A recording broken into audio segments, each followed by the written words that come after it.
साध संगत जी मैं एक बेनती करनी चाहुंदा।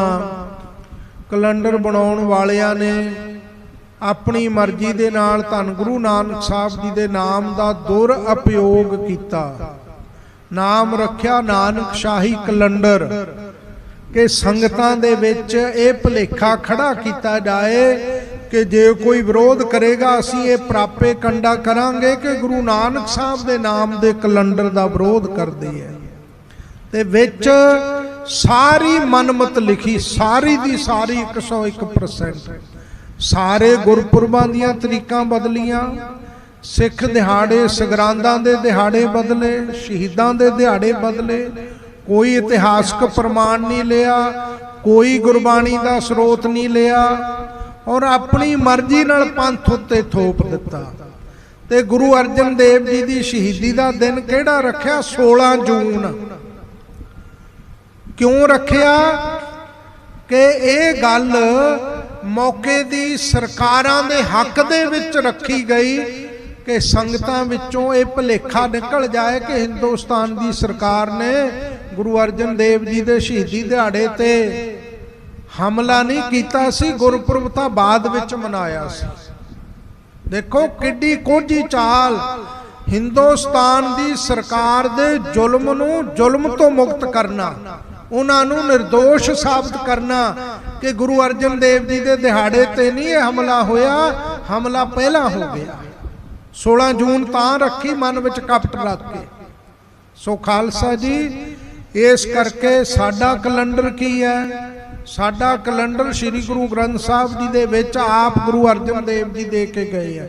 12 माह ये साडा कैलेंडर है। रुत्ती बाणियां थित्ती बाणियां ये साडा कैलेंडर है। वधियां सुधियां दा उपदेश है। जिन्ने गुरपुरब है चंद्रमा दे अनुसार, जिन्ने सिख दिहाड़े सगरांदा साहबजादियां दा विसाखी दा सूरजी नियम अनुसार मनाया जाता।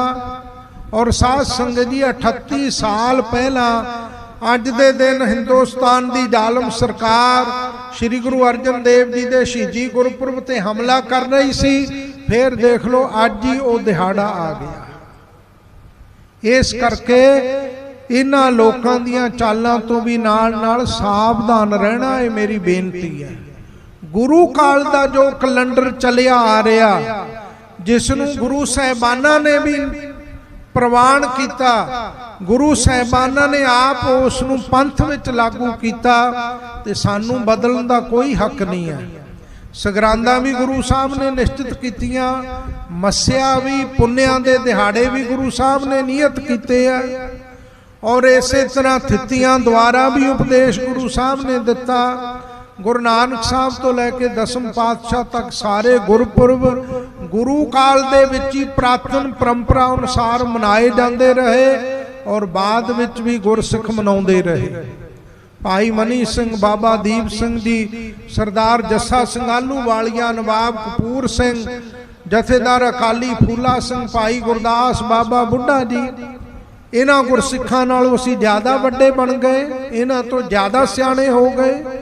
ये कुर्बानी वाले महापुरखों तो उत्ते चले गए। संत बाबा जरनैल सिंह जी खालसा पिंडरा वाले तो वड्डे असी सियाणे बन गए, जिन्हां ने इन्हां सारियां पुरातन परंपरावां नूं बरकरार रखिया। सो भाई आपां पुरातन जिवें हुण सचखंड श्री हरमंदर साहब, श्री अकाल तख्त साहब पुरातन परंपरा अनुसार गुरपुरब मनाए जा रहे हैं, उवें ही आपां मनाउणे हन।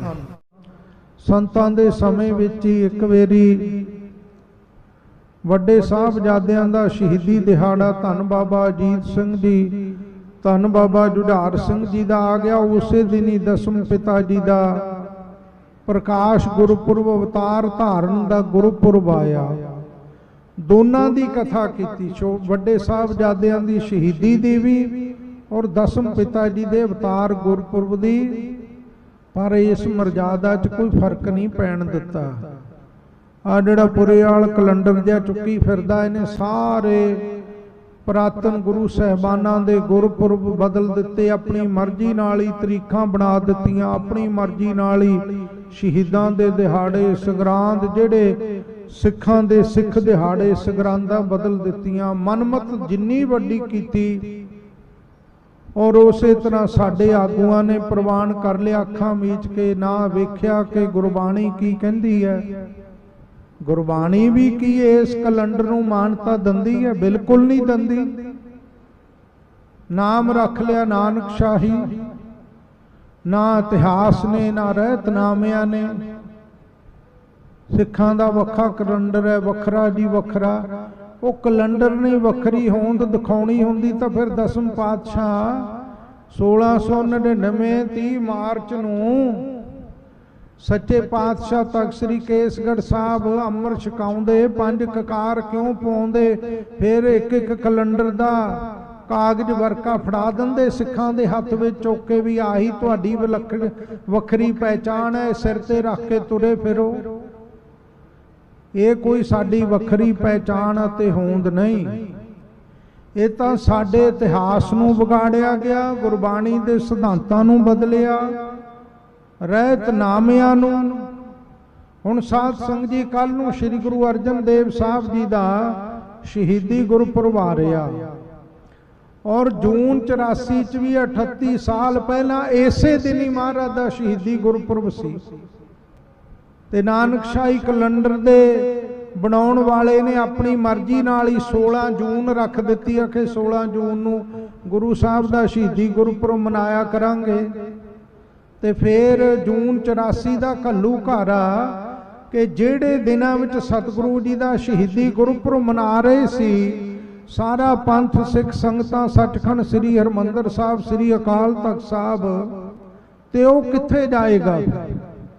सानूं आउण वालियां पीढ़ियां सवाल नहीं करनगियां कि सतगुरु जी दे इस दिनां विच ये शहीदी दिहाड़े ये गुरपुरब सन, इन्हां नूं क्यों बदलिया गया, क्यों तब्दील किया गया? इतिहास विच होर लिखिया, गुरबाणी विच होर लिखिया।